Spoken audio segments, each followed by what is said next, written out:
늦가을 바람이 부는 어느 회색빛 새벽이었어요. 낡은 코트 깃을 축혀 세운 김영호는 시린 손을 주머니에 찔러 넣고 묘지로 향했어요. 퇴직 후 동네 건물 관리인으로 몇 해를 보낸 뒤 3개월 전 폐암으로 아내 정인숙을 떠나보낸 후로는 매일같이 이 길을 걸었어요.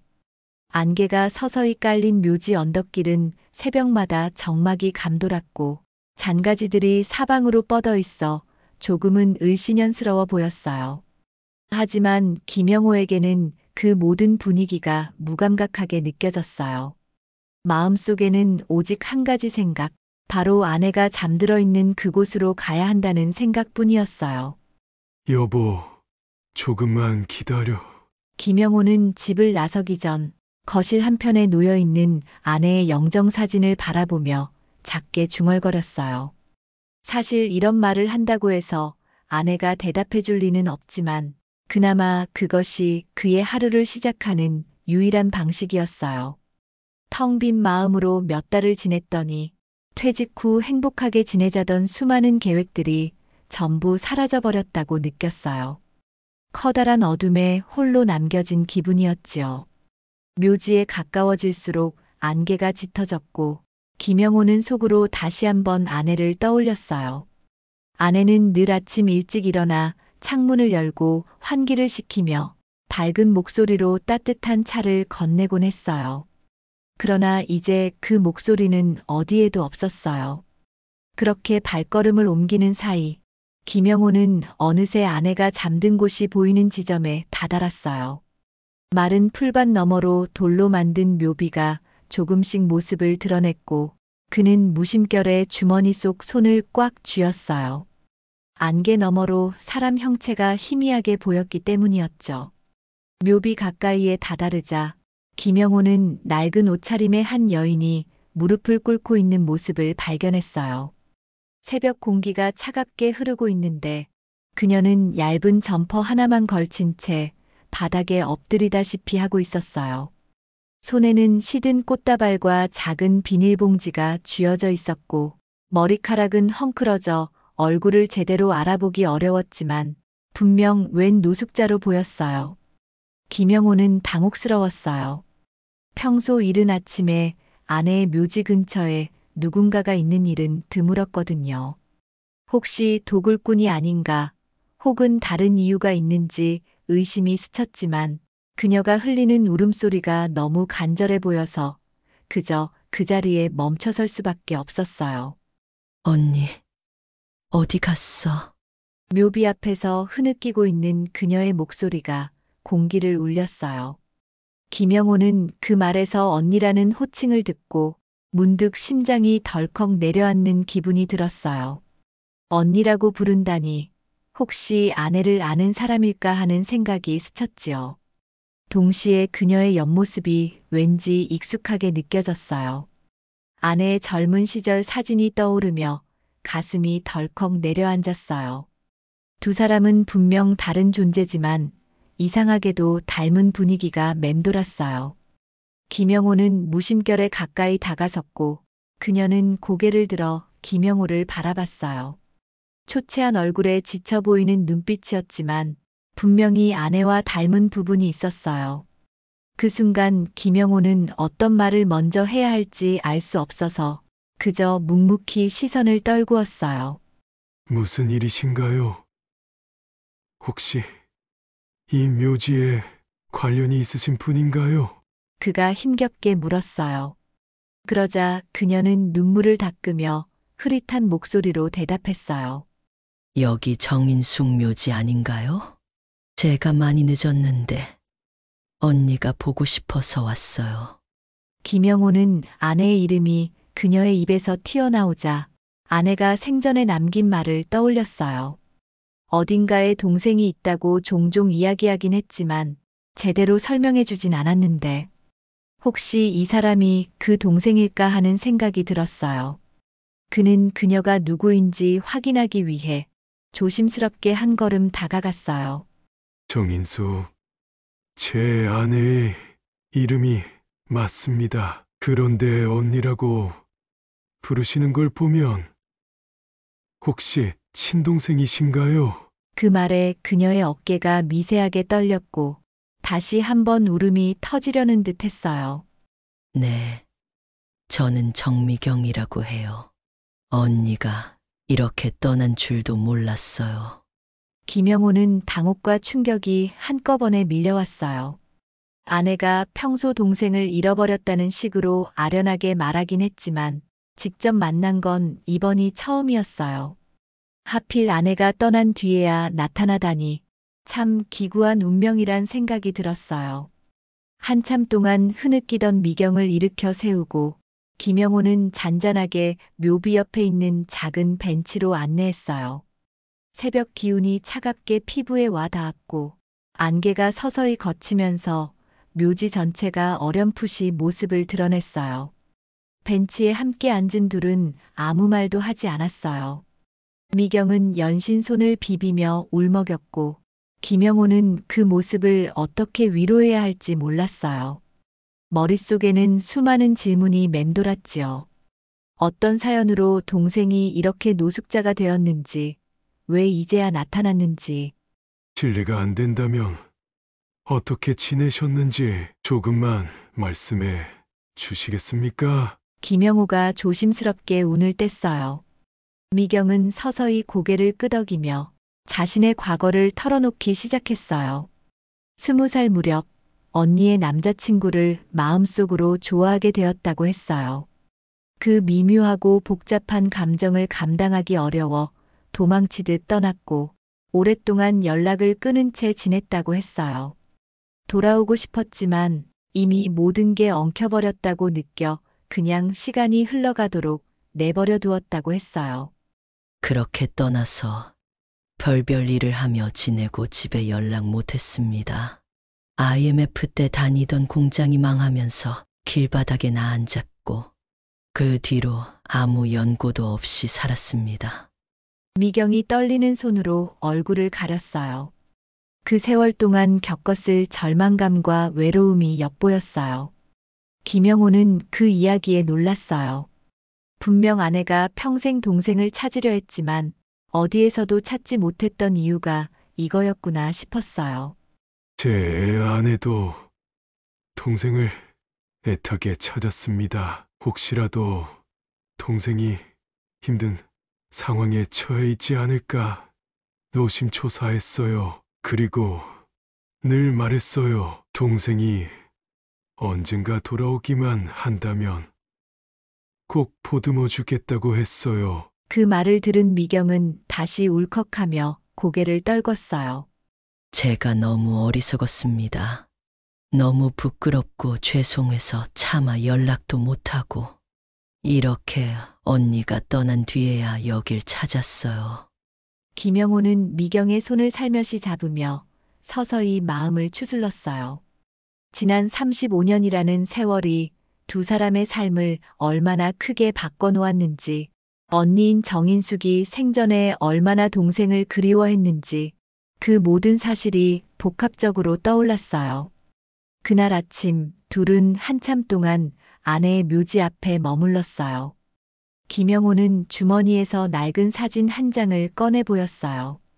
인숙이 소중히 간직하던 사진이었는데 20살 무렵 쌍둥이처럼 닮은 두 자매가 나란히 웃고 있는 모습이었어요. 이 사진 아내가 늘 아끼던 건데 아시나요? 미경은 사진을 보자마자 어깨를 떨었어요. 예전에도 제가 이 사진이 너무 싫어서 마음이 복잡했을 때가 있었습니다. 언니랑 제가 너무 닮아서 제 마음이 언니를 향해 죄를 짓고 있다고 느꼈습니다. 그녀는 사진을 바라보며 흐느꼈어요. 한 장의 사진에 담긴 자매의 미소가 지금 이 순간에는 너무나도 아프게 느껴졌지요. 김영호는 잠시 눈을 감았어요. 아내가 생전에 왜 그토록 동생을 찾아 헤맸는지 이제 알 것 같았어요. 아내는 분명 동생이 잘 지내고 있길 바라는 마음으로 기회만 된다면 다시 만나 이야기를 나누고 싶어 했던 거였어요. 아내는 동생을 진심으로 사랑했습니다. 그러니까 너무 죄책감만 느끼지 않으셨으면 해요. 그 말에 미경은 고개를 끄덕였어요. 하지만 마음속 깊은 곳에서는 여전히 커다란 후회가 가라앉지 않는 듯 했어요. 며칠 후, 김영호는 묘지에서 다시 마주친 미경을 집으로 초대했어요. 아직 갈 곳도 정해지지 않으셨다면 우리 집에서 며칠 지내시는 게 어떻겠습니까? 제가 어떻게 언니 집에 들어갑니까? 하지만 결국 김영호의 간곡한 요청에 조금씩 마음이 열렸는지 미경은 조심스럽게 그의 집 현관에 발을 들였어요. 정말 괜찮으신가요? 언니가 살던 집인데 제가 이렇게 들어와도 되는지 마음이 복잡합니다. 김영호는 고개를 끄덕였어요. 아내도 분명 반겼을 거예요. 생전에 늘 동생을 집으로 데려와 같이 살고 싶다고 말했으니까요. 현관에서 신발을 벗고 들어서자 거실 한쪽에 아내의 영정사진이 가장 먼저 눈에 들어왔어요. 미경은 그 자리에서 잠시 멈춰서 사진을 바라봤어요.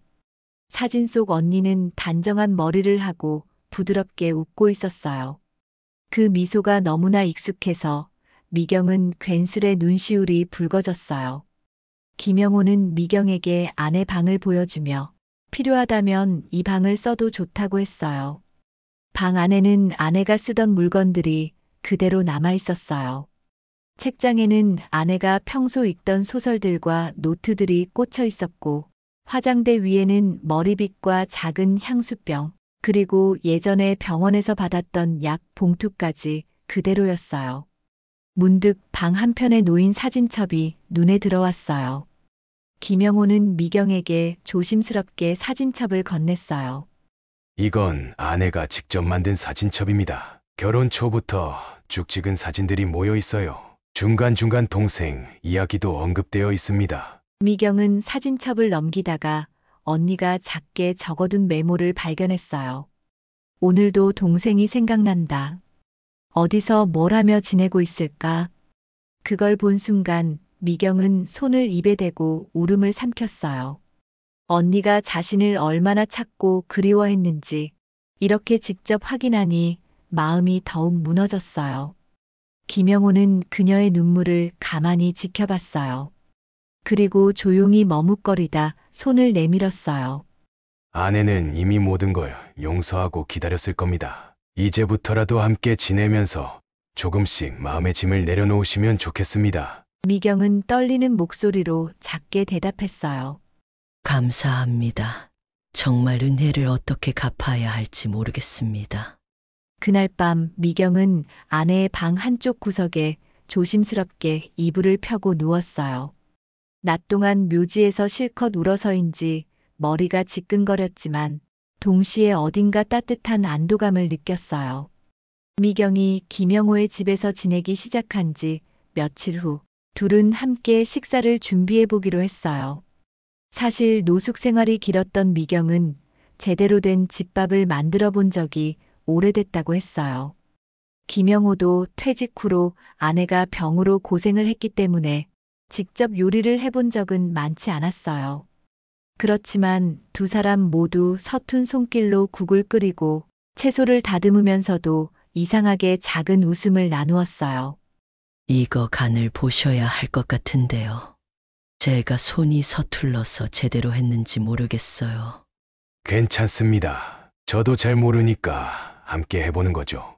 그 작은 부엌에서 생기는 삐걱거림과 소소한 대화가 어쩐지 집안을 조금씩 따뜻하게 채워나가는 느낌이었어요. 첫 번째 식사는 오랜만에 가정식이라 불릴 만큼 정성은 부족했지만 둘은 나란히 앉아 밥을 떠먹으며 서로가 감정을 교류하기 시작했어요. 이렇게 누군가와 식사를 같이 하는 게 얼마만인지 모르겠습니다. 제가 길 위에서만 지내다 보니 저도 아내가 떠난 뒤로 혼자 밥을 먹는 일이 익숙해졌습니다. 그런데 함께 먹으니 좋네요. 밥상을 물리고 나서 둘은 조용히 거실에 앉아 TV를 켰어요. 화면에서는 일상적인 뉴스가 나오고 있었지만 둘 다 딱히 집중해서 보지는 않았어요. 그보다는 서로가 곁에 있다는 사실에 미묘하게 안도하는 마음이 들었지요. 아내의 방에 머물던 미경은 밤마다 오래된 사진첩과 노트들을 조금씩 살펴봤어요. 언니가 쓴 메모 중에는 동생이 돌아오면 해주고 싶은 것들이라는 제목이 달린 페이지도 있었어요. 거기에는 함께 바닷가 여행 가기, 동생이 좋아하던 만둣국 끓여주기, 어릴 적 뛰놀던 동네 놀이터를 다시 방문하기 같은 소소한 계획들이 적혀 있었어요. 언니가 이렇게 자세히 생각해뒀었군요. 미경은 그 페이지를 가만히 매만지며 언니의 목소리가 들리는 듯한 기분이 들었어요.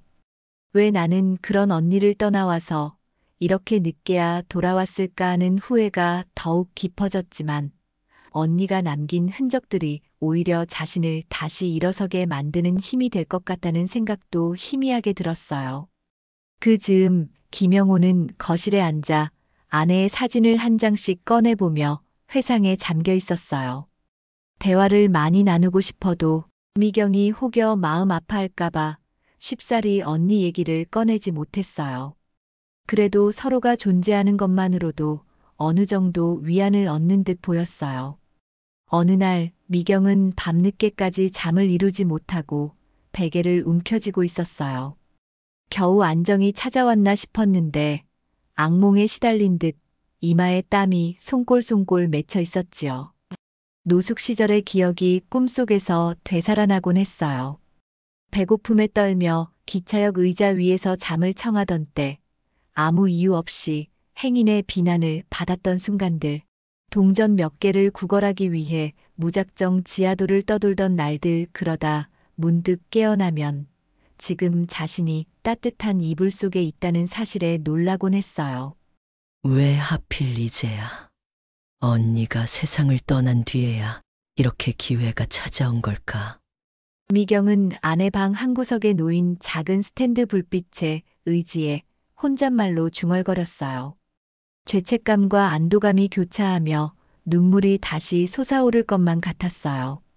바로 그때 방문 밖에서 살짝 인기척이 들렸어요. 김영호였어요. 혹시 못 주무시는 겁니까?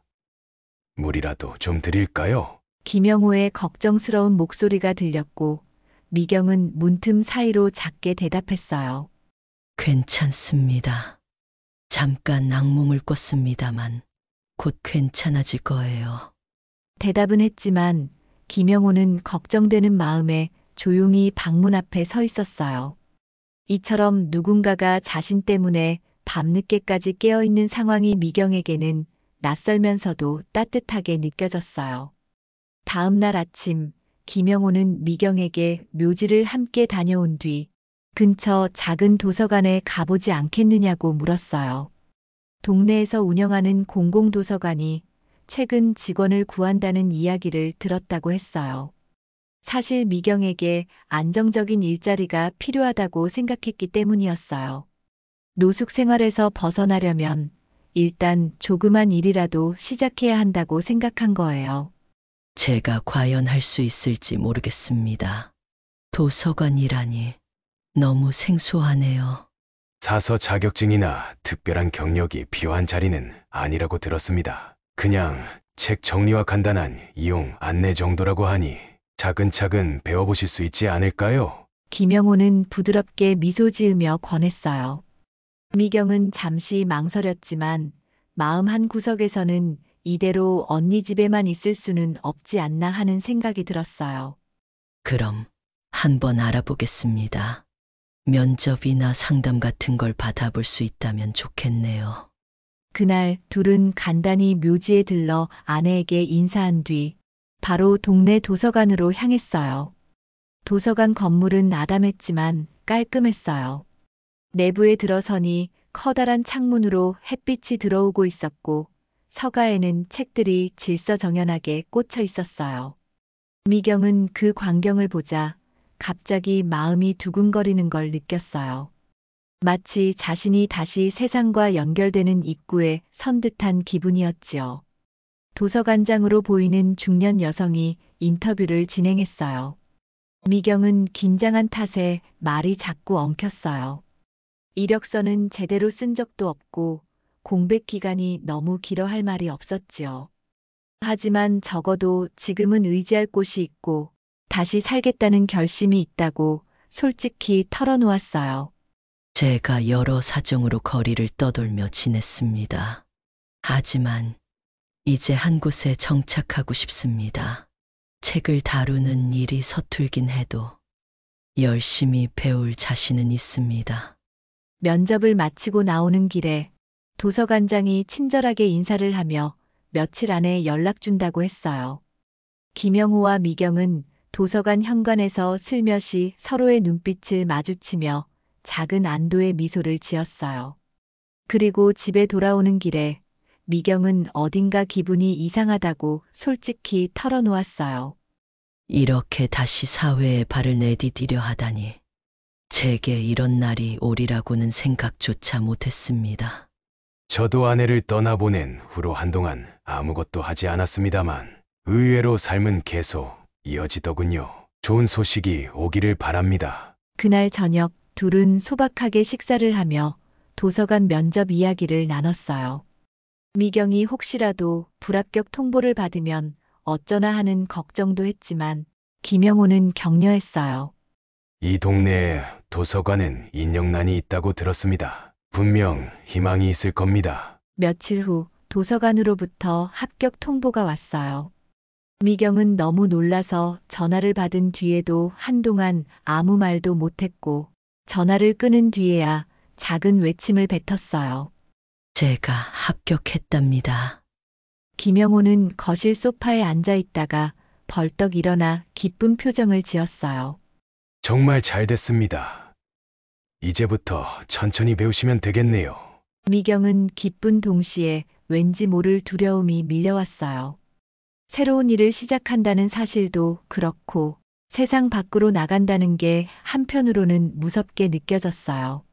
하지만 언니가 살아있었다면 틀림없이 잘해낼 수 있다고 말해주었을 거라는 생각에 용기를 냈어요. 열심히 해보겠습니다.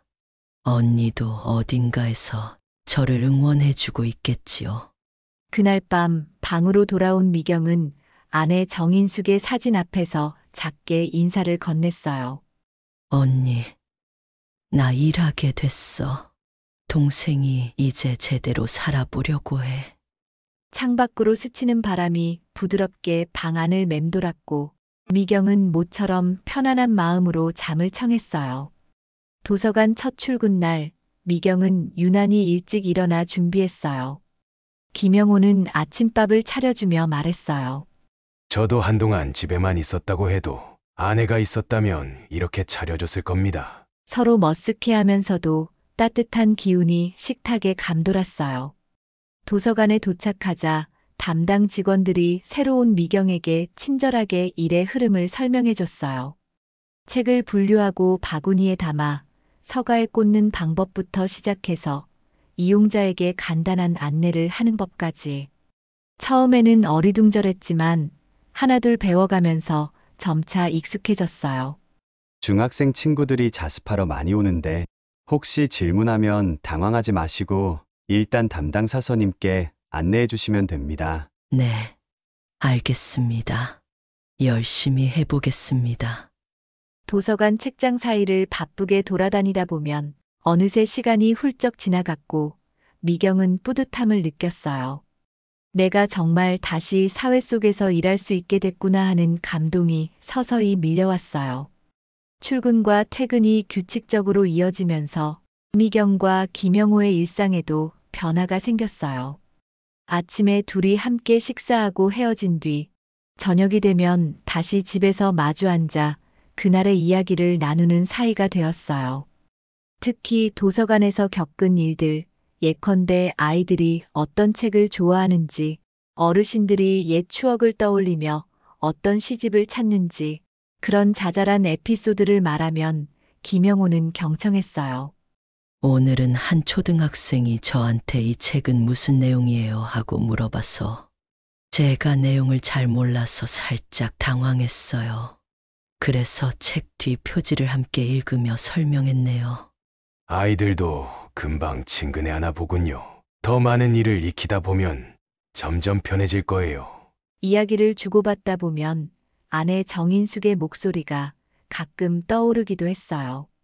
예전 같으면 김영호는 그 기억에 사로잡혀 울거나 침묵에 빠졌을 텐데 이젠 조금 달라졌어요. 미경이 옆에 있어 아내의 빈자리가 전부 채워지는 건 아니지만 그래도 함께 나누는 일상의 따뜻함이 그를 조금씩 회복시켜주고 있었어요. 어느 주말 미경은 김영호에게 언니의 묘지에 다녀오자고 제안했어요. 지난 며칠 동안 도서관 일을 하면서 느낀 걸 언니에게도 전해주고 싶었거든요. 묘지 언덕을 오르는 길에 가을빛이 완연했어요. 마른 풀 사이로 낙엽이 수북하게 쌓여 있고 잔잔한 바람이 흩날려 노란색과 붉은색 물결을 만들어냈어요. 둘은 아내의 묘비 앞에 섰고 미경은 작은 꽃 한 송이를 놓고 생각에 잠겼어요. 언니, 이렇게 작은 직장이지만 자리도 생기고 집에서도 편히 지낼 수 있게 됐어. 내가 조금씩 강해지고 있어. 김영호도 묘비를 조심스럽게 쓰다듬으며 중얼거렸어요. 여보, 당신 동생 정말 잘해내고 있네. 나도 매일 당신을 생각하지만 이제는 예전처럼 괴롭고 무기력하지만은 않아. 그 순간 마치 아내가 거기에 있는 듯한 느낌이 들었어요.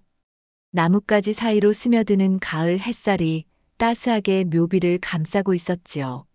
사람이 함께 지내다 보면 예기치 못한 갈등이 생길 때도 있어요.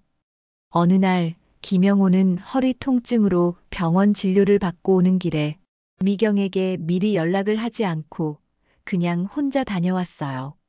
미경이 퇴근해 돌아와서야 그 사실을 알았고 순간 속상한 마음에 짜증을 냈어요. 이런 일은 미리 말씀해 주시면 제가 함께 가드릴 텐데요. 왜 혼자 고생을 하십니까? 병원 가서 진통제 처방만 받으면 될 일이라 괜히 걱정 끼치고 싶지 않았습니다. 작은 말다툼처럼 보였지만 사실 미경은 이제 가족으로 받아들인다고 해놓고 왜 내게 의지하지 않으시나 하는 서운함이 컸어요. 김영호 역시 오랜 습관대로 혼자 해결하려다 보니 미경의 입장을 배려하지 못했어요. 결국 저녁 무렵이 되어서야 서로 마음을 풀고 차분히 이야기를 나눴어요. 저도 충분히 의지하고 싶지만 그 방법을 잘 모르겠습니다. 아내가 떠난 뒤 혼자 지내는 게 너무 익숙해져서. 제가 너무 예민하게 받아들였습니다.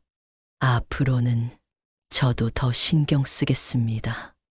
그 작은 갈등을 겪으면서 둘은 서로가 가족으로서 함께 살아가는데 필요한 대화를 더 많이 해봐야 한다는 사실을 깨달았어요.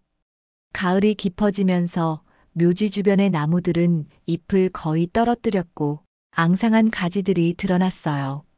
언덕을 오를 때마다 찬바람이 옥기 사이로 스며들어 한층 쌀쌀해졌어요.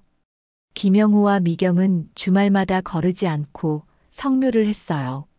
떨어진 낙엽을 치우고 때로는 꽃을 꽂고 아내에게 근황을 전했어요. 여보, 이번에 건강검진을 다시 받아봐야겠어. 당신 동생도 함께 가준다고 하네. 언니, 나 이제는 예전처럼 도망치듯 살지 않을 거야.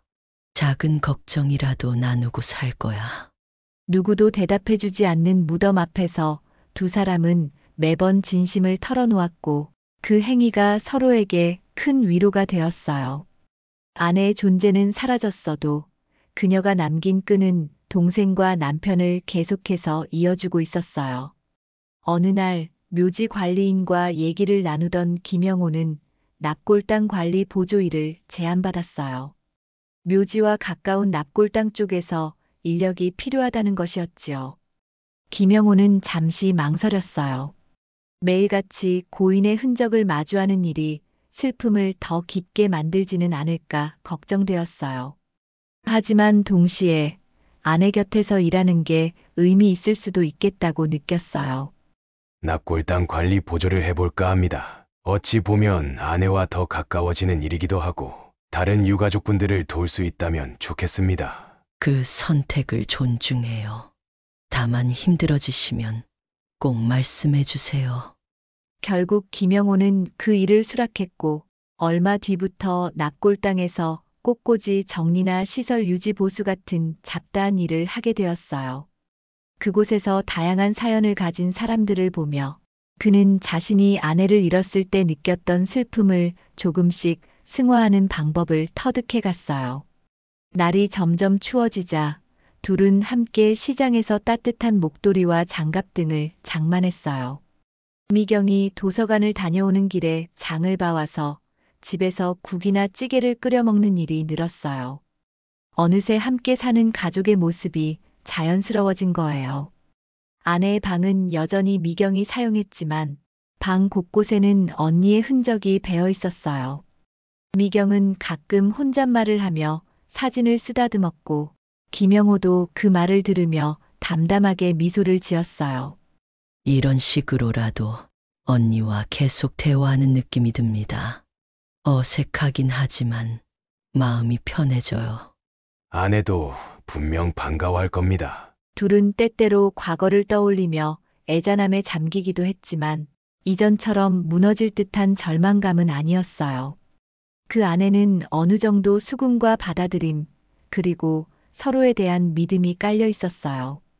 긴 겨울이 지나고 봄이 왔어요. 묘지의 언덕에는 다시 풀과 작은 꽃들이 자라나기 시작했어요. 김영호와 미경은 함께 꽃씨를 뿌리며 아내가 좋아했을 법한 야생화를 키워보기로 했어요. 이렇게 꽃을 심어두면 언니가 조금 더 기뻐하지 않을까요?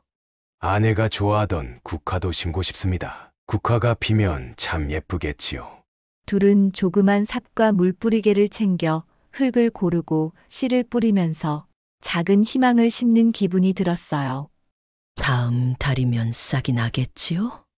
하고 기대를 나누는 순간 서로의 얼굴에 잔잔한 웃음이 번졌어요.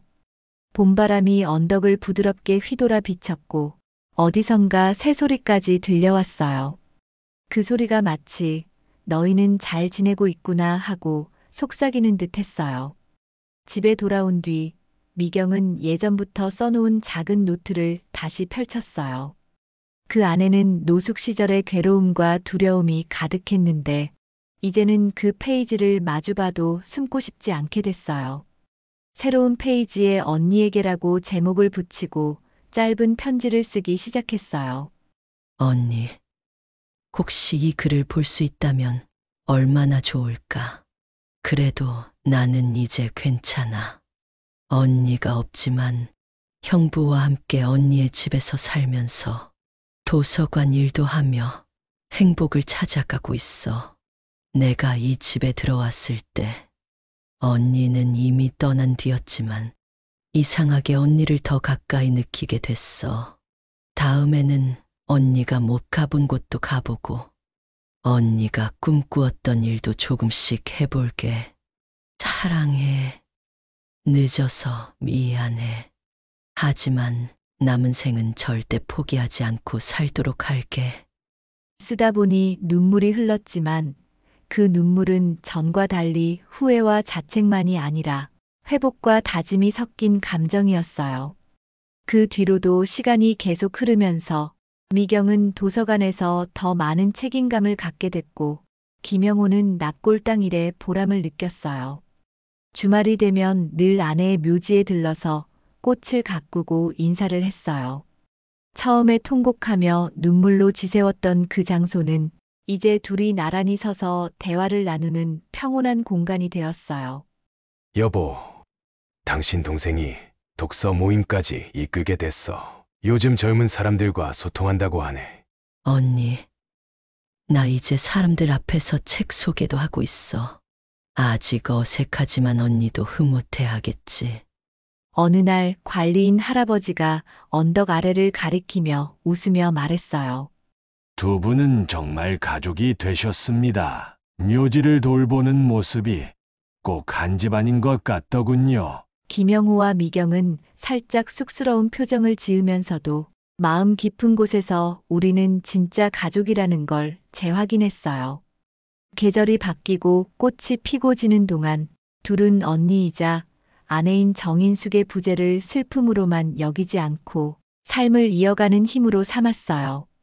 그리고 그렇게 각자의 자리에서 한 걸음씩 나아갔지요. 여보, 우리는 잘 지내고 있어. 늘 함께 있다고 믿을게. 언니, 이제는 내가 떠나지 않을게. 고마워. 묘비 앞에서 울던 그날의 통곡과 오열은 어느덧 잔잔한 그리움이 되어 서로를 이어주는 끈으로 바뀌었어요. 떠난 이가 남긴 사랑은 그 어떤 이유로도 끊어지지 않았지요. 그리하여 늦가을 새벽 묘지에서 시작된 이 특별한 만남은 따뜻한 가족의 형태로 다시 태어났어요. 언니를 잃고 길을 헤매던 동생과 아내를 잃고 허무에 빠졌던 남편은 이제 서로가 서로에게 가족이 되어 남은 인생을 함께 보듬으며 살아가게 되었어요. 그 무렵부터 김영우와 정미경은 조금씩 일상을 공유하며 예전과 다른 감정을 느끼기 시작했어요. 처음에는 서로를 아내의 동생과 언니의 남편이라는 위치로만 인식했지만 마음 한편에서 상대를 향한 미묘한 설렘이 자라나고 있다는 사실을 깨닫게 되었지요.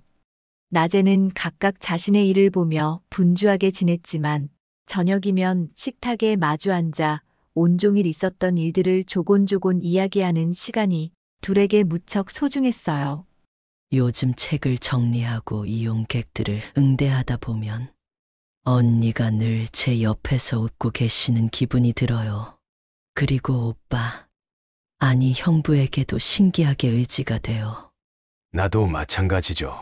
아내가 떠난 뒤로는 한없이 외롭고 쓸쓸했지만 이제는 집에 돌아오면 처제가 반겨준다는 사실이 참 따뜻하게 다가와요. 두 사람 모두 서투른 감정이었어요.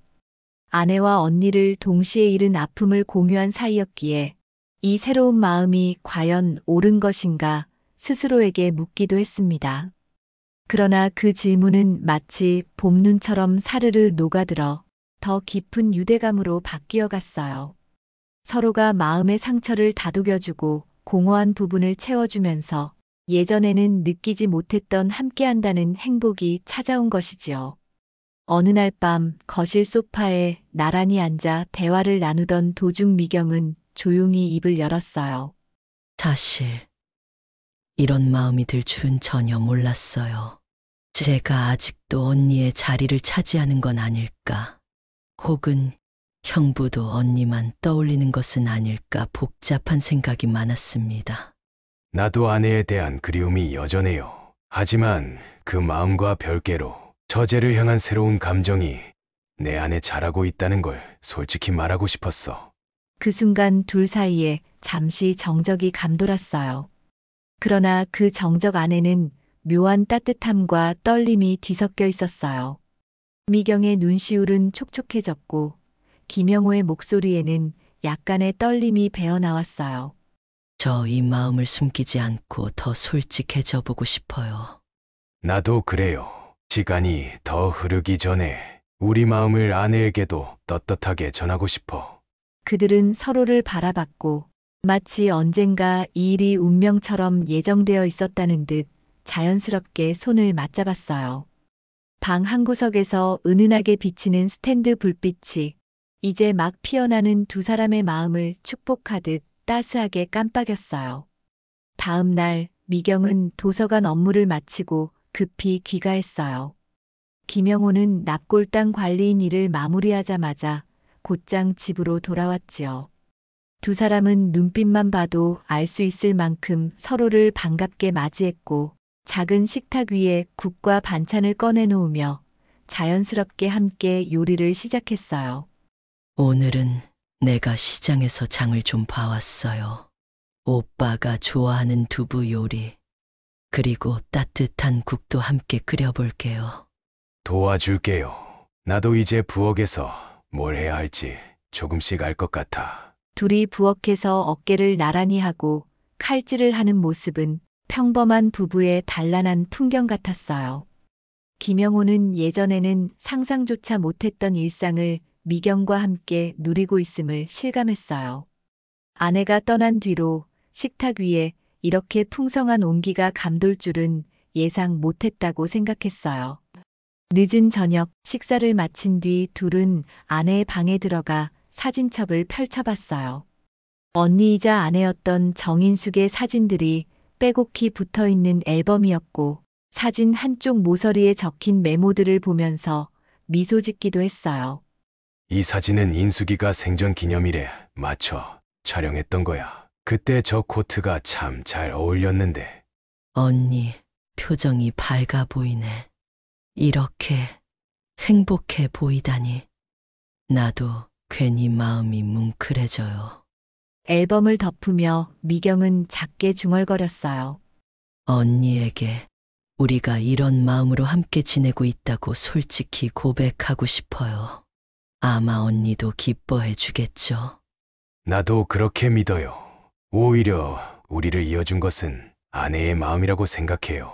두 사람은 그날 밤 마치 중요한 결심을 한 사람들처럼 마음을 굳게 다졌어요. 머지않아 언니이자 아내였던 정인숙의 무덤을 찾아가 새로운 인연을 다시금 허락받고 싶다고 생각했지요. 어느 맑은 아침, 김영호와 미경은 함께 아침 식사를 마치고 아내의 묘가 있는 묘지 언덕으로 올랐어요. 그동안 잡초를 뽑고 씨앗을 심었던 자리에는 이제 앙상했던 겨울가지를 밀어내며 여기저기 새싹과 꽃들이 뽐내듯 피어나고 있었어요. 듬성듬성 피어난 들꽃이 묘비 주위에 살며시 채색을 더해주고 있었지요. 묘비 앞에 선 두 사람은 잠시 서로를 바라봤어요. 그리고 미경이 먼저 무릎을 살짝 굽히고 정인숙의 묘비에 손을 얹었어요. 언니, 오늘은 언니에게 정말 큰 이야기를 하려고 왔어. 저는 이제 언니 곁에 있고 싶은 형부, 아니, 영호 오빠와 함께 인생을 이어가려고 해. 여보, 혹시 당신이 보고 있다면 우리가 서로 의지하고 사랑하게 되었음을 허락해줘. 처음엔 막연히 의무감과 상실감을 나누었지만 지금은 진심으로 서로를 생각하고 있어. 두 사람의 음성은 묘지 주변에 고요하게 울려 퍼졌어요. 언덕 위로 부는 바람은 이전처럼 서글프지 않았고 마치 축복인 양 온화하게 얼굴을 스쳐갔어요. 잠시 뒤 김영호는 조심스럽게 주머니에서 작은 반지 상자를 꺼냈어요. 아내에게 줬었던 반지가 들어있었어요. 미경아, 나와 결혼해 줄래? 언니를 잃었고 나 역시 아내를 잃었지만 이제는 살아있는 우리가 서로를 보듬으며 함께하고 싶어. 영호 오빠, 나도 오빠와 함께 남은 인생을 살고 싶어. 언니가 기뻐해 줄 거라고 생각해요. 미경은 눈가에 맺힌 눈물을 닦으며 김영호의 손을 꼭 잡았고 김영호는 살짝 떨리는 손길로 반지를 그녀의 손가락에 끼워 주었어요. 그런 뒤 둘은 나란히 묘비에 손을 얹었어요. 언니, 우리 축복해 줄 거지? 여기 있지는 않아도 늘 함께 있다는 걸 알아. 여보, 당신이 보낸 선물로 생각하고 앞으로 미경이와 함께 행복하게 살 거야. 그날 두 사람은 첫눈에 보이는 결혼식이 아닌 가장 소중한 사람 앞에서의 약속을 나누었어요. 주변에 아무도 없었지만 오히려 그것이 더 진솔하고 경건하게 느껴졌어요. 이후로는 본격적으로 두 사람이 부부라는 이름으로 일상을 함께하기 시작했어요. 도서관에도 납골당 관리실에도 둘의 새로운 소식이 전해졌고 사람들은 처음엔 놀라기도 했지만 대체로 따뜻한 축하를 보냈어요. 결혼 신고는 조촐하게 마쳤어요.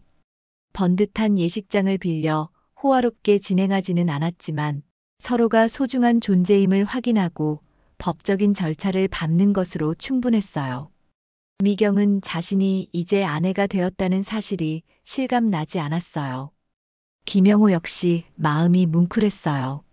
아내를 떠올릴 때마다 죄책감이나 슬픔이 아니라 따뜻한 미소가 번졌어요.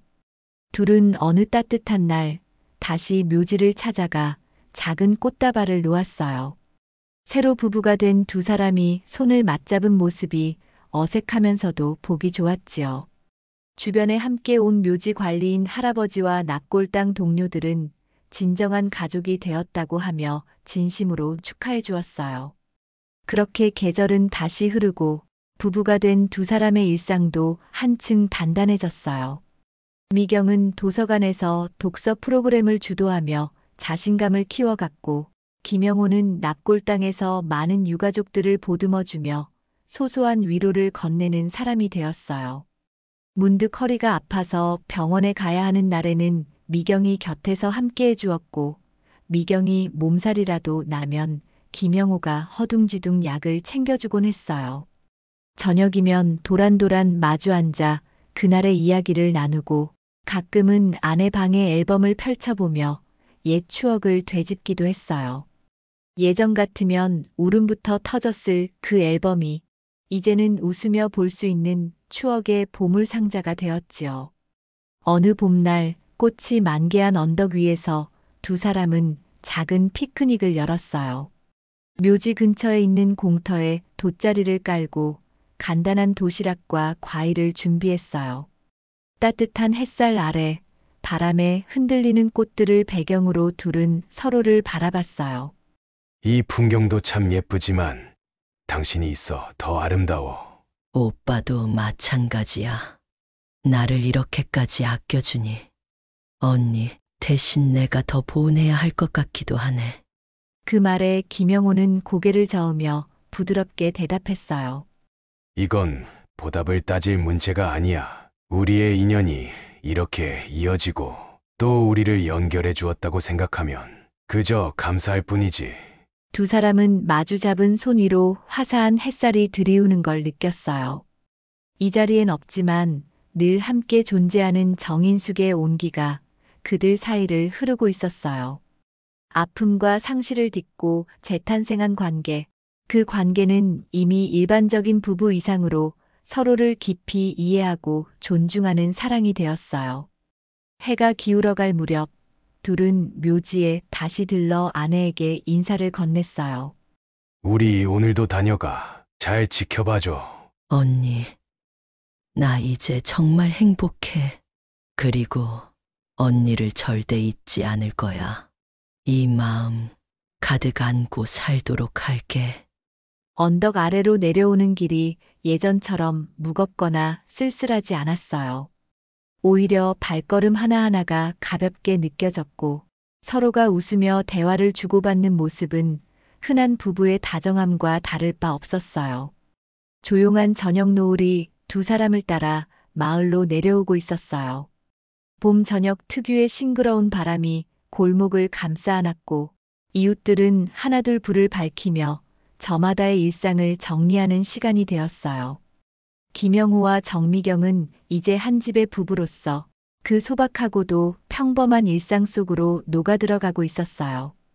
집에 도착해 현관에 들어섰을 때 둘은 아무 말 없이 잠시 서로를 바라봤어요.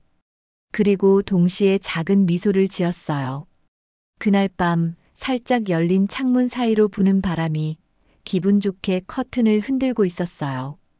이 집에는 여전히 정인숙의 기억이 곳곳에 묻어 있었지만 그 추억은 더 이상 슬픔의 원천이 아니었어요. 두 사람은 함께 걷는 새로운 길 속에서 떠난 이의 사랑을 이어받아 자신들만의 가족을 지켜나가기로 마음먹었어요. 결국 그 모든 이야기는 상처와 이별을 품고도 새로운 사랑과 희망을 꽃피울 수 있다는 사실을 보여주었어요. 그리하여 언니를 잃고 방황하던 동생, 그리고 아내를 잃고 허무에 빠졌던 남편은 부부라는 이름으로 다시 태어나 남은 생을 함께 바라보며 살아가게 되었어요. 온전한 하나의 가족이 된 그들 곁에는 언제나 아련하지만 따뜻한 정인숙의 미소가 함께 머무르고 있었어요. 사랑해. 나도 사랑해요. 두 사람의 음성이 조용한 밤을 울렸고 그 울림은 오래도록 사그라지지 않고 마음속에 새겨졌어요.